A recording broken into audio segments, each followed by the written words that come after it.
Bienvenue dans cette nouvelle vidéo. Aujourd'hui, on va voir les erreurs à ne pas faire lors du scaling Snapchat. C'est bien souvent que je rencontre ce genre de cas. Vous avez des résultats, ça commence à assez bien fonctionner et il y a n'importe quoi lors du scaling. Et effectivement, quand on fait n'importe quoi lors du scaling, c'est là que honnêtement toutes les campagnes crashent. Donc ça va être important d'avoir des bases solides. Et justement, en fait, aujourd'hui, je vais vous lister 5-6 erreurs à ne surtout pas faire lorsque vous faites votre scaling Snapchat. C'est parti. Donc tu l'auras bien compris, reste jusqu'à la fin de la vidéo parce qu'on va aller de l'erreur la moins importante jusqu'à l'erreur la plus importante, c'est qui va vraiment t'empêcher de performer un maximum. Et c'est totalement faux, je fais pas du tout ça pour le watch time, petit malin, tu l'as bien compris. Mais en tout cas, tu peux partager la vidéo à tes potes qui sont potentiellement intéressés pour faire du Snapchat Ads, qui sont intéressés par les commerces et l'entrepreneuriat en général. Partage ma chaîne, ça va la faire croître. Et surtout, si toi, tu souhaites te faire accompagner, n'hésite pas à prendre un petit rendez-vous dans le premier lien de la description. Donc dans le premier lien, ça sera ma formation qui est toujours à moins de 100 €. Donc n'hésite pas à la rejoindre. Le deuxième lien pour travailler ensemble, ça sera vraiment avec plaisir. Tu peux cliquer sur le deuxième lien et prendre un petit rendez-vous.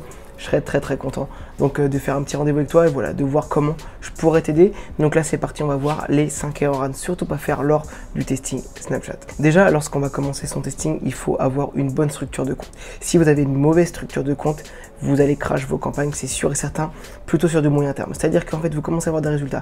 Les campagnes ne sont pas bien structurées en mode le nom d'une campagne. Bon, on est sur le testing 1, on est sur le retargeting, on est sur les lookalike, on est sur du scaling, on est, voilà, vous détaillez tout.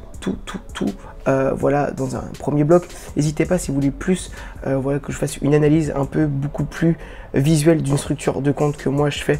Donc je pourrais vous faire un partage d'écran, n'hésitez pas à le mettre en commentaire. Mais voilà, après on passe ensuite sur nos intérêts, ensuite on passe sur le créatif. Si vous ne structurez pas vos campagnes, vous avez, voilà, vous les faites pas par campagne, mais directement vous faites une campagne, un intérêt, ça va pas aller. Vous mettez une campagne, plusieurs intérêts, plusieurs créatives.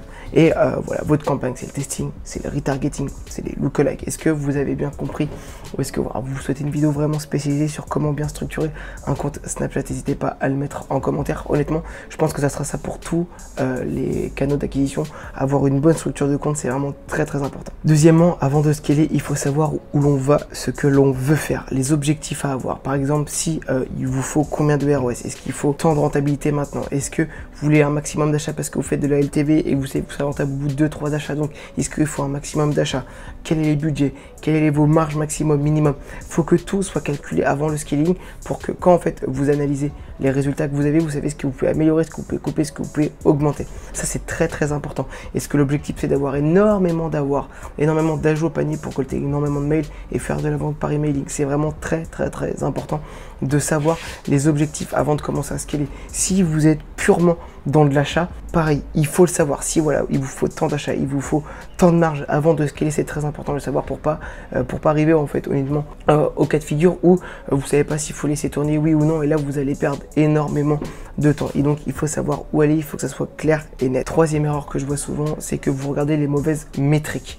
Ça dépend, donc encore une fois ça va un peu lier à ce que je viens de dire avant en fonction de l'objectif, mais par exemple on ne scale pas une campagne parce que vous avez, et ça dépend bien entendu, mais on ne scale pas une campagne parce que vous avez des coûts par clic très peu chers, sauf si voilà, vous voulez faire la visibilité, ce genre de choses. Mais je me doute que si vous regardez cette chaîne, c'est pour faire un maximum de ventes et être le maximum rentable possible, surtout si vous êtes une petite structure. Au début, voilà, le maximum de rentabilité, ça va faire plus de bénéfices et bénéfices qu'on pourra réinvestir dans la marque. Pour avoir le maximum de bénéfices et de marge possible, il faut bien faire les choses. On ne scale pas une campagne parce qu'on a un CPM pas cher, ça veut absolument rien dire. Je sais que cet exemple est bateau, mais c'est pour que vous compreniez qu'il faut regarder les bonnes métriques. Si le but est d'avoir voilà, énormément d'ajouts au panier, on regarde les ajouts au panier. Si le but c'est d'avoir le maximum de ventes, on regarde le nombre de ventes et après, voilà, on part de là et on voit ce qu'on peut améliorer sur le processus d'achat pour maximiser ce genre de choses. Si aujourd'hui vous regardez les mauvaises métriques, vous allez aller droit dans le mur, surtout lors du scaling parce que c'est vraiment impardonnable. On arrive à l'avant-dernier point et ça va être l'un des plus importants. Avoir de bonnes créatives. Donc ça, même pour le testing, c'est super important, mais il vous faut de bonnes créatives parce que si aujourd'hui vous n'avez pas des créatifs qui vont vous ramener quelque chose de stable, vous allez crash vos campagnes direct et encore pire.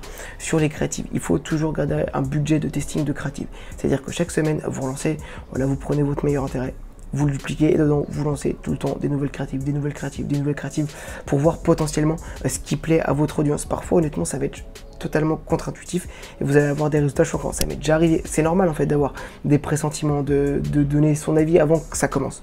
C'est comme ça justement qu'on construit les choses, mais parfois on va lancer une campagne, on n'y croit pas du tout à ce type on n'est pas forcément satisfait, mais on veut quand même lancer la créative, on lance dans le testing, et là on a des super résultats. Faut pas partir avec des pensées limitantes et tester un maximum de créatifs, parce que c'est ça qui va vraiment vous faire avoir de résultats, parce que vous allez toujours amener de la chair fraîche dans vos campagnes. Donc c'est très important donc d'avoir des créatifs suffisantes. Lorsque vous scalez, avoir 3-4 assez performantes, et voilà, toutes les semaines on en rajoute, on teste, on change le début, on change la fin, on change le milieu, on change d'acteur, on change de style, on change de couleur, on change de typographie, on fait avec de l'écriture, sans écriture. Il faut varier pour plaire à un maximum de personnes. Donc c'est vraiment très important de toujours vous garder un budget où vous testez les créatifs qui fonctionnent, vous les ajoutez dans vos campagnes qui sont performantes. Ce qu'il faut comprendre, c'est que vous allez avoir des résultats sur le très long terme. Une campagne que vous coupez pas pendant 6 mois qui est performante, en fait, elle va avoir de la data, elle va prendre son rythme, et c'est très important de ne jamais couper un intérêt. Donc plus vous allez avoir de créatifs à lui rajouter, plus l'intérêt va performer et moins il va se fatiguer. Donc c'est très important d'avoir de bonnes créatives, d'en avoir sous la main. Et surtout, l'erreur que je vois la plus souvent, c'est ça fonctionne, on se repose sur ses oreillers, ça fait 2-3 semaines, ça fonctionne bien. Non, ça fonctionne. Vous gardez un bon rythme de testing de créative.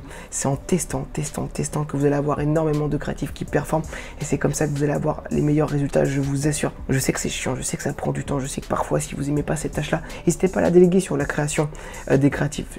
C'est quelque chose en plus qui est difficile de faire de bonnes créatives, mais je vous assure que c'est très important. J'aurais pu le mettre en premier, vous allez voir c'est quoi le premier point après, mais il est vraiment très important, ce point sur les créatives. J'espère que vous l'avez bien compris, et si voilà, vous souhaitez faire de bonnes créatives, n'hésitez pas à aller sur ma chaîne. Je vous ai montré comment on peut faire des créatives vous-même à l'iPhone, où vous pouvez aujourd'hui regarder avec TikTok. Il y a énormément de créateurs de contenu qui font potentiellement dans votre niche, dans votre produit, qui peuvent parler de votre concept.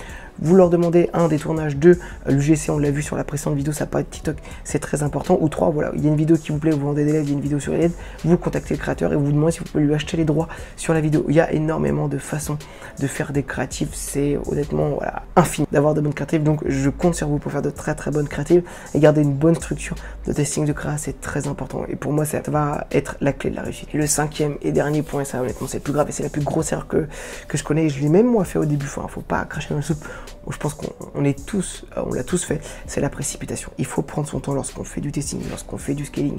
Vous faites un move, vous scalez, vous augmentez 30-40%, donc votre budget, on attend 2-3 jours que ça s'optimise. Vous avez scalé, ça fonctionne pas de panique, ça peut vraiment mettre 2-3 jours avant de bien performer. Ne vous précipitez pas, si ça fonctionne, que vous scalez, que le lendemain ça cartonne, ne redoublez pas le budget, après n'allez pas trop vite. Encore une fois, si vous allez trop vite, vous allez aller droit dans le mur.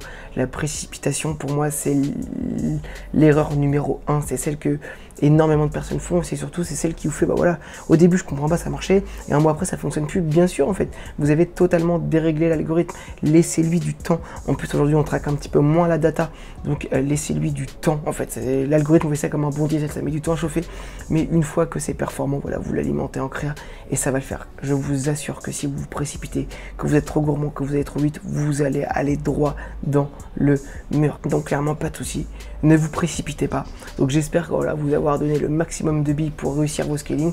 Encore une fois, deuxième lien dans la description pour prendre un rendez-vous avec moi. Ça me ferait entièrement plaisir qu'on puisse bosser ensemble, que je puisse vous aider. Vous connaissez là mon amour pour la plateforme Snapchat. Pour moi, elle est ultra performante aujourd'hui, surtout dans une période où Facebook est vraiment en train de décroître. Donc n'hésitez pas, voilà, à vous lancer sur de nouvelles plateformes et abonne-toi à la chaîne, c'est très important donc pour le futur. Et moi je te dis à la prochaine.